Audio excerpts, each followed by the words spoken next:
Yes guys, welcome back to my channel. Today in this video I'm going to be explaining to you guys the step-by-steps required in order for you to get lean.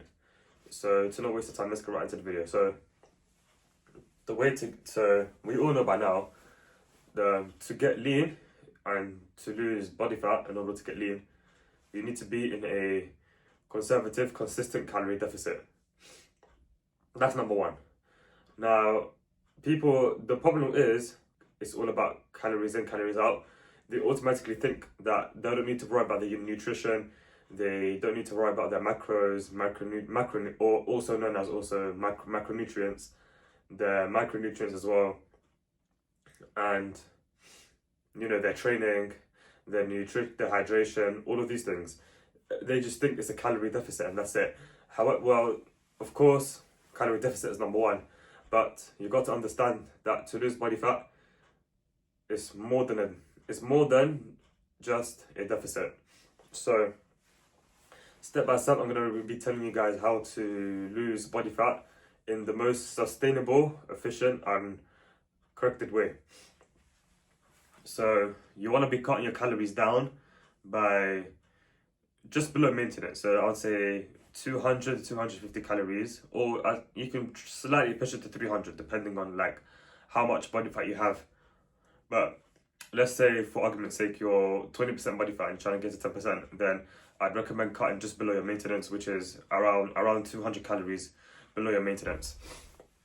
But if you're someone that's more than 20% body fat and you're roughly at 30-35% body fat, or even 25% body fat as well, then I'd recommend going in a 300 deficit. Now, so in general, I'd say cut your calories down by 200 to 300 calories. And you want to be doing this consistently you need to be doing this consistently so that you can consistently lose weight over time. And the reason why I'm saying you should cut your calories slowly is because it will make it easier for you to not lose muscle. Because the more you cut your calories down, the more likely you'll lose muscle. And when trying to lose body fat in a fat loss phase, in a cutting phase, I'd just say, and trying to become lean, it's very, very important that you do not lose muscle within the process. Obviously, if you lose a little bit, then it's fine. But the goal here is to maintain as much muscle as we can, or maintain all of our muscle, or possibly, which is very possible actually, to even build muscle during the cutting phase. But if you're someone that's slashing the calories in half and bumping the cardio to 30 minutes, how are you going to sustain that? You're not going to be able to sustain that, because not many people out there are able to sustain that, and you just don't feel good. It's not good for the metabolism, and yeah, you're just gonna end up feeling sluggish in the gym. You're gonna feel, and perform. Yeah, you most likely will put yourself at a risk of losing strength along that process as well. And one of the signs that you're avoiding muscle loss is you're maintaining your strength. It's not really that difficult, but when trying to cut, it's important to maintain your strength. At least you need to at least maintain your strength on the cut. So yeah, that's the first two things that I'd require and that you guys need to do when cutting body fat to reach a lean 10 to 12% body fat as a man, and 18 to 20%, 20 to 20% as a woman, maybe 18% for a woman and 8% as a man as well. But I don't like to go that extreme. I'd always recommend people to go in a 10 to 12% body fat range. But anyways, back to what I was saying. Yeah, so when I say maintain your strength, I don't want you guys to go from a 60 kg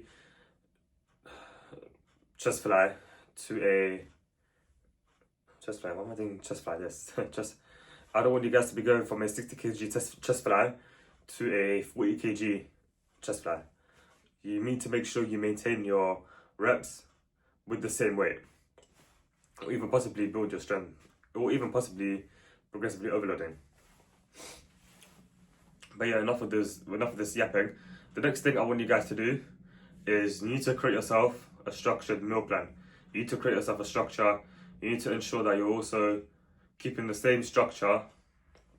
You need to ensure that you're keeping the same structure, or let's say if you just started with, or if you're a beginner, you need to find yourself a structure that you can stick to during your cutting phase. And if you're someone that's going from a bulking phase to a cutting phase, you need to keep that same split. Please keep that same split with the same exercise. Otherwise, you're going to struggle to lose fat.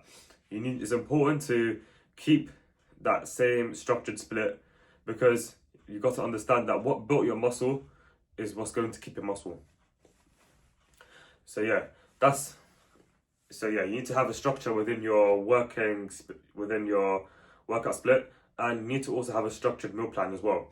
The reason why I'm saying you should have a structured meal plan is because, it will save you time, and it will ensure that you're not overcomplicating, your nutrition, and it will ensure that you're not eating variety as well, because because I feel like you overcomplicate your meals because you're eating variety. You need to keep your meals simple, and you need to find a meal plan that's sustainable for you, and that's gonna help you, and that helps fit your macros fix your calories and macros at its best. Now let's also talk about meal timings as well, because, and yeah, that's part of the structured part. Meal timing. You need to ensure that you have a similar meal timing, because this will allow you to, obviously that comes after the, calorie deficit, nutrition, hydration, sleep, whatever, and then meal timing comes next. But the reason why you should have a similar meal timing is because it will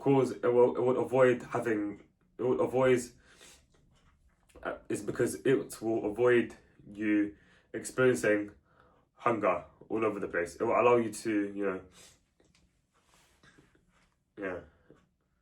so that you don't, because when trying to cut body fat and be in a calorie deficit, it's important to not starve yourself and to not feel hungry during your cutting phase, because it's gonna most likely cause you to crash out. And if you're just having your meals all over the place, then you're most likely, then it's gonna cause you to, you might be feeling sluggish. It cause you to fall off your plan, and that's literally, I'm telling you, simplicity is key when trying to lose body fat. And what I mean by simplicity is to pick a meal plan that fits your macros at its best, your calories and macros at its best, and you got to stick to that consistently for the next 12 to 16 weeks, depending on how much body fat you have, of course. But yeah, you need to have a consistent meal plan, as this will allow you to be in a deficit consistently. You need to have a structured meal plan as well, and that's part of the structured part. And the final thing when trying to lose body fat is, you guys already know, the macronutrients. So you need to make sure you're eating 1 gram per pound of body fat. You need to ensure you eat maximum 1 gram per pound of your body weight. Or if you're someone that weighs a high amount, and let's say for someone that's very obese and you weigh a lot, then I'd recommend eating that 1 gram per pound of your future body weight. So let's say if you're someone that's, for argument's sake, if you're someone that's 200 pounds and you want to cut down, and you're predicting your weight is going to become 180 pounds, then eat 180 grams of protein. If you think that, if you're predicting that 180 pounds is going to be your future body weight. 180 pounds, yeah. But in general, I want you guys to be eating 1 gram per pound of body weight. And I want 20 to 25% of your calories coming from fats. And the way to calculate this is very simple. You're going to get your maintenance calories, multiply that by 0.25, and you're going to be dividing by 9. And the reason why you divide by 9 is because 1 gram of fat contains 9 calories. So you need to divide it by 9, and whatever the result is from that, you're going to be eating roughly that amount every single day for the next 12 to 16 weeks. And the rest of your calories, I want it to come from carbs. I promise you, carbs are your best friend, especially when it comes to your performance within the gym. Because the reason being is because, it helps maximize muscle retention, and it helps for glycogen stores. It helps to have glycogen within your muscles, and it helps with your gym performance. It allows you to it will help you avoid muscle loss during a cutting phase, and it will allow you to feel it will allow you to feel good during the gym, and many other benefits as well, because carbs is your body's preferred source of energy that it likes to use when it comes to exercising. And one final thing before I end this video, you need to have this mindset as well where you're an athlete. Because if you're someone that if you're someone that thinks that you're not an athlete, then you're not gonna be training and eating like an athlete. So you need to have this mindset where you're an athlete. Because if you don't, then I promise you won't become an athlete. So make sure you have this mindset where you're looking like an athlete, because if you do, then you most likely will become an athlete by having a six-pack. So if you found this video helpful, then don't forget to subscribe to my channel, like, comment, share all of this good stuff, and I'll see you lot in the next video.